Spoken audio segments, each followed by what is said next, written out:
आयोजनकर्ताओं को साधुवाद। कृष्णा सूक्ति पर बोलने का जब आमंत्रण आया तो उस चिट्ठी में ये लिखा हुआ था कि आप अकादमिशियन या अध्यापक की तरह नहीं बोले, आप लेखक की तरह बोले या सामान्य बातचीत करें। मुश्किल ये है कि अध्यापकीय चोल से बाहर निकलना हम लोगों के लिए जरा दिक्कत पेश करता है, क्योंकि अभी तनाव भी इसी बात का है कि वापस पुनः जाकर विश्वविद्यालय क्लास लेना है। 1 बजे का मैंने सोचा था 1 बजे खत्म होगा और मैं 2 बजे तक पहुंच जाऊँ।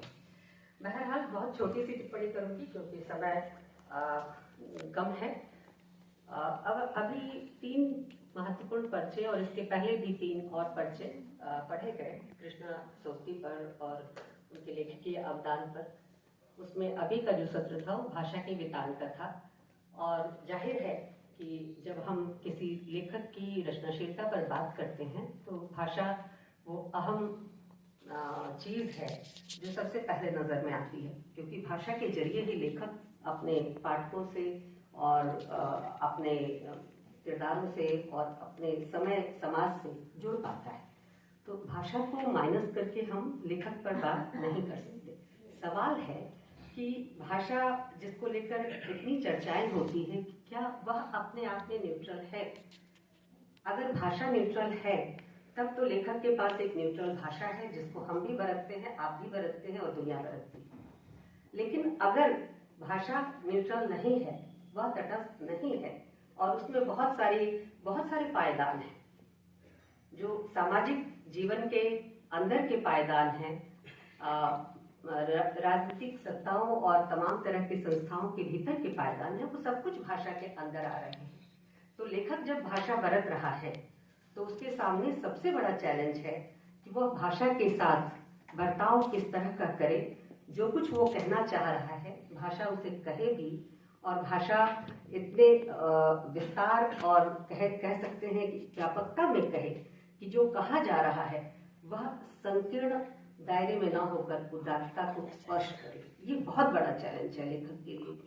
मुश्किल क्या है? आज अगर आप लोगों ने इंडियन एक्सप्रेस पढ़ा होगा तो एक खोज आई है, वैज्ञानिकों ने खोज लिया है कि हम भाषा को क्यों बरत रहे हैं और हम ही क्यों बोल रहे हैं। दुनिया में इतने सारे और जीवित लोग, जीवित जंतु हैं, जीव हैं, वे भाषा नहीं बरतते, हम बरत रहे हैं। तो उसका कारण हमारी एक जेनेटिक संरचना है जिसके कारण हम भाषा को बरत रहे हैं। जाहिर है जब हम भाषा को बरत रहे हैं तो केवल जेनेटिक संरचना के कारण नहीं बरतते, वह एक साइंटिफिक तथ्य है कि हम भाषा को जीन्स के कारण, उस खास जीन्स के अपने भीतर होने के कारण बरतने के काबिल होते हैं। लेकिन जिस भाषा को हम बरतते हैं, वह जो काबिलियत हम हासिल करते हैं वह इस समाज की देन है। समाज के भीतर से हम भाषा को बरतते हैं। तो ऐसी स्थिति में कृष्णा सूक्ति के लिए भी अभी एक विहार ने संभवतः कहा, या मुझे ध्यान नहीं आ रहा नाम एग्जैक्ट, कि कृष्णा सूक्ति उभयलिंगी अपने को कहती थी। हम हर्षपथ में उन्होंने कहा भी। तो लिंग की जो अवधारणा है, भाषा की सबसे महत्वपूर्ण अवधारणा है लिंग की। जेंडर को माइनस करके, लिंग को माइनस करके भाषा पर आप बात नहीं कर सकते। और भाषा केवल एक व्याकरणिक कोटि नहीं है, लेकिन जिस तरह से फ्रेंच फेमिनिस्टों ने भाषा की संरचना का अध्ययन किया है, उसमें व्याकरणिक कोटियां भी बहुत महत्वपूर्ण होती हैं, क्योंकि उन कोटियों के सहारे ही आप पाठ्यक्रम से लेकर शिक्षा और ज्ञान विज्ञान की तमाम पुस्तकों को रचते हैं, कला और साहित्य को रचते हैं। और उन कोटियों के अंदर आप जिस तरह का कंस्ट्रक्ट करते हैं, जिस तरह की संरचनाओं को जन्म देते हैं, वह दरअसल उस पूरे सिमेट्री का निर्माण करती है जिस पर समाज को आप चलते हुए या चलाया जाना चाहते हैं, देखना चाहते हैं। तो कृष्णा सूक्ति के सामने जब वो स्वयं को उभयलिंगी कह रही हैं और दूसरी तरफ मित्रों का कैरेक्टर भी तैयार कर रही हैं जो अपने शारीरिक सौष्ठव पर गुमान करती है, तो जाहिर है कि चैलेंज बहुत बड़ा रहा होगा। विमर्शकारों का लक्ष्य भी विमर्श में अगर केवल विमर्श तक पहुंचना है तो मैं समझती हूँ कि संदेहास्पद है। विमर्श का लक्ष्य केवल विमर्श नहीं है, विमर्श के पार जाना है। और कहीं ना कहीं आपको ठहरना होगा और ठहरकर सोचना होगा कि अगर आप कोई विमर्श खड़ा कर रहे हैं या कर रही हैं, तो उस विमर्श का लक्ष्य क्या है और हम उससे चाहते क्या है। तो कृष्णा सोबती एक तरफ मित्रो मरजानी का कैरेक्टर खड़ा करती हैं, जिसको अपने शारीरिक सौष्ठव पर गुमान है, और स्वयं कृष्णा सोबती का जो जेंडर है वह स्त्री जेंडर है। क्या स्त्रियां, जैसा कि बहुत सारी उससे जाहिर है कि स्त्रियां जब लिखती हैं, स्त्रियां जब सामाजिक व्यवहार में दाखिल होती हैं, स्त्रियां जब सार्वजनिक स्पेस में दाखिल होती हैं, और स्त्रियां जब अपने को कहीं भी प्रेजेंट कर रही होती हैं, तो किसी भी क्षण उनके दिमाग में ये चीज नहीं भूलता कि वे स्त्री हैं और उनको समाज में कैसे बर्ताव करना चाहिए, क्योंकि ये समाज में भुट्टी में उनको पिलाया गया है। कृष्णा सोबती भी जब माँ की गाली देते हुए ठहरती हैं, तो शायद वही अंकुश काम करता है। और एक चीज और मैं आपसे कहना चाहूंगी कि कृष्णा सोबती के पास जो भाषा है, जिस तरह की भाषा का इस्तेमाल उन्होंने अपनी अलग अलग कृतियों में किया है, वह एक जैसी नहीं है। और एक जैसी भाषा के ना होने का एक बड़ा कारण है कि जब वो स्त्री को केंद्र में रखकर, स्त्री चाहे वो पैट्रियार्की के भीतर स्त्री को केंद्र में क्यों न रखकर देख रही हो, लेकिन अगर स्त्री केंद्र में है तो वो अपनी पूरी इयत्ता के साथ है। उसकी देह भी उसकी भाषा से अलग नहीं। ये जो एक कंट्रास्ट पैदा कर रहे हैं ना, कि जब हमने कई पर्चों में द्वंद्व देखा कि एक तरफ तो विमर्श से उनको मुक्त कर रहे हैं, वो खुद भी कह रही हैं कि हम विमर्श के भीतर नहीं है, और दूसरी तरफ कह रहे हैं कि वो स्त्री की जब बात करती हैं तो स्त्री को एकदम प्रबल रूप से लेकर आती है। तो ये संभव नहीं है कि स्त्री को उसकी देह से मुक्त करके समाज में उसका अपीयरेंस दिखाया जाए या पैदा किया जाए। तो कृष्णा सोबती की जो भाषा है वह स्त्री की भाषा है, स्त्री देह से संबंधित भाषा है। उसे स्त्री देह को उनकी भाषा की ताकत के तौर पर समझने की जरूरत है। मानती है वो लिखती है कि साहित्य जो है वो मनुष्य के साधारणता को असाधारणता में बदलने की प्रक्रिया है। तो ऐसे में ये साधारणता जो है वो भाषिक और जैविक और सामाजिक हर तरह की साधारणता है, और इस साधारणता से असाधारणता की तरफ जाना ही साहित्य का एक तरह से कहीं बुनियादी लक्ष्य हो सकता है।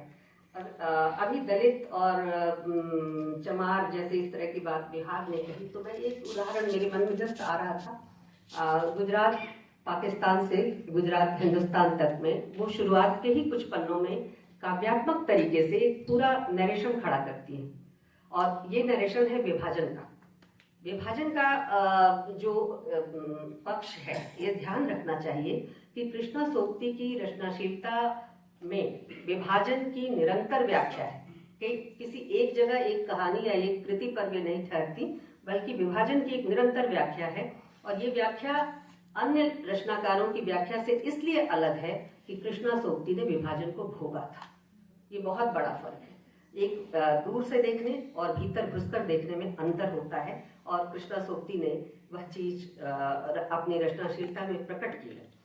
तो गुजरात पाकिस्तान से गुजरात हिंदुस्तान में वे काव्यात्मक रूप से तकसीम की कहानी बयान करती हैं, और वहाँ वे दलित शब्द का प्रयोग करती हैं, चमार का नहीं।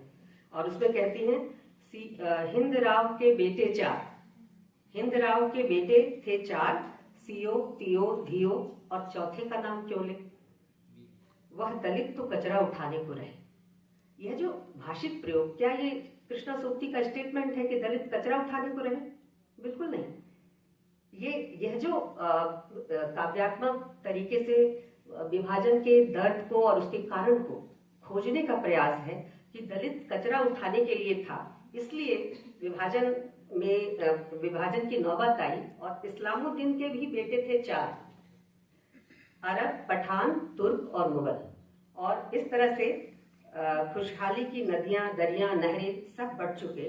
विभाजन और तकसीम का आख्यान इस तरह से लिखा गया, एक नया दस्तावेज मुल्क की आज़ादी का तैयार हुआ। इसको कृष्णा सोबती ने इस तरह से काव्यात्मक लहजे में लिखा। यहाँ दलित भी है, इस्लाम भी है, मुसलमान भी है, मुगल, तुर्क और पठान भी है। विभाजन के कारणों का बयान जिस तरह से काव्यात्मक तरीके से कृष्णा जी ने किया, वह साफ कर देता है कि विभाजन क्यों हुआ, इसको लेकर उनका अपना एक नजरिया था। इसी तरह से मित्रों की भाषा आप देखिए, तो मित्रों की भाषा इसलिए महत्वपूर्ण नहीं है कि उसमें गालियां हैं या देह भाषा है या बहुत कुछ है। एक चीज है कि मध्यवर्गीय स्त्री का जो यौनिकता का टैबू है उससे बाहर जाने की वो कोशिश है। बस एक लाइन है मित्रों की, वह अपने देह का भी उत्सव मनाती है, देह को भी ताकत की तरह इस्तेमाल करती है और उसको लेके कोई द्वंद्व नहीं है, कोई कुंठा नहीं है। ये महत्वपूर्ण बात है।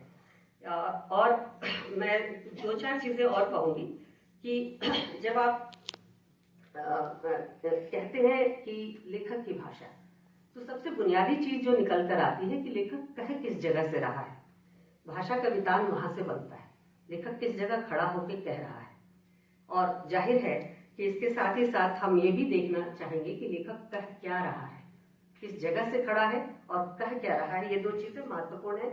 इसके साथ ही साथ अगर हम ये ट्रस्ट कर लेते हैं कि लेखक कह क्या रहा है और किस जगह से कह रहा है, तो जगह अगर उसकी अपनी है, जमीन उसकी अपनी है जहां से वो कह रहा है, तो लेखन में विश्वसनीयता का दायरा भी वहीं से तैयार होता है। किसी लेखक की बात पर भरोसा हो जाए, यह चीज पैदा करना लेखन के जरिए, ये तब तक संभव नहीं है जब तक आपको लेखक के सरोकारों पर संदेह हो।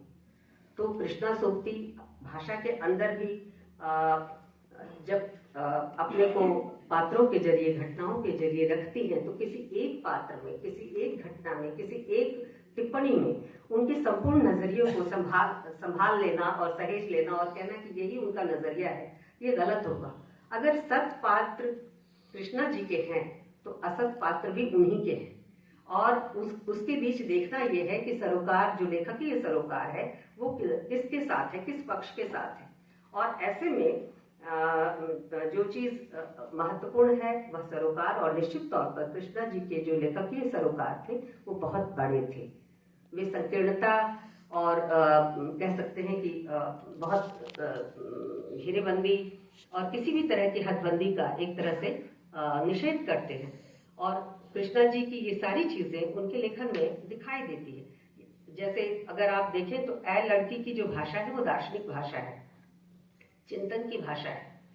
आप उसे समय सरगम की जो भाषा है, जिंदगी नामा की जो भाषा है, हम हशमत की जो भाषा है, सब भाषा अलग अलग है, लेकिन सारी भाषा अलग अलग कहने का अर्थ ये नहीं है कि सब में कृष्णा जी कोई नई भाषा गढ़ रहे हैं।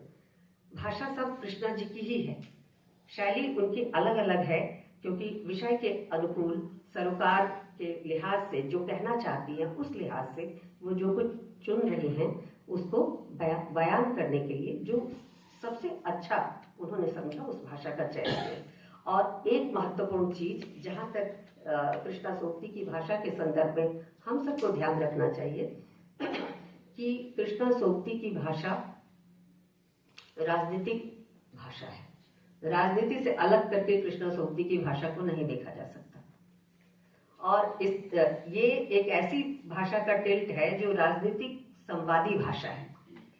ये संवाद भी करती है और राजनीति को कहीं नहीं छोड़ती। राजनीति के साथ साथ चलने वाली भाषा है, राजनीति इसकी पृष्ठभूमि में एक चेतस स्त्री रचनाकार की भाषा है। मैं जब अभी इस प्रोग्राम के लिए आ रही थी तो ये किताब मैंने खरीदी बाहर से, और इसमें एक बहुत छोटा सा अध्याय है आपातकाल को लेकर। और उस पूरे अध्याय में ये बताने की कोशिश है, और शायद लेखक को जो साक्ष्य मिले होंगे उसके आधार पर, कि पता नहीं कृष्णा सोक्ति जी ने इमरजेंसी का समर्थन किया था या नहीं किया था। और अंततः एक फोटो पर बात आकर अटक जाती है कि कृष्णा जी अपनी काली पोशाक में इंदिरा गांधी से मिलने गई थी इमरजेंसी के समर्थन में। दिलचस्प बात यह है कि मैं कुछ काम के सिलसिले में बहुत सारी पत्रिकाओं को खंगाल रही थी, और हाल ही में कृष्णा जी की एक बहुत लंबी कविता मुझे मिली। ये 29 जून 1974 को आलोचना में छपी थी। इस कविता में लोकतंत्र के संकट को और लोकतंत्र की जो वर्तमान स्वरूप था, तत्कालीन स्वरूप था, उसकी आलोचना को जितनी शिद्दत के साथ कृष्णा जी ने अपनी काव्य भाषा में व्यक्त किया है वह दिलचस्प है। और मैं आपको सिर्फ एक हिस्सा, ताकि आप जो कवि कृष्णा सोक्ति की जो भाषा है, इसमें उन्होंने स्लैंग लैंग्वेज का भी प्रयोग किया है, जिसको आजकल की भाषा में स्लैंग कहेंगे, और सुप्रीम कोर्ट का एक बड़ा फैसला भी आ गया है रणवीर अलाहाबादिया की भाषा को लेकर। तो इस तरह की भाषा का हम इस्तेमाल नहीं कर सकते, लेकिन कृष्णा जी ने किया है जहां उनको आवश्यक लगा।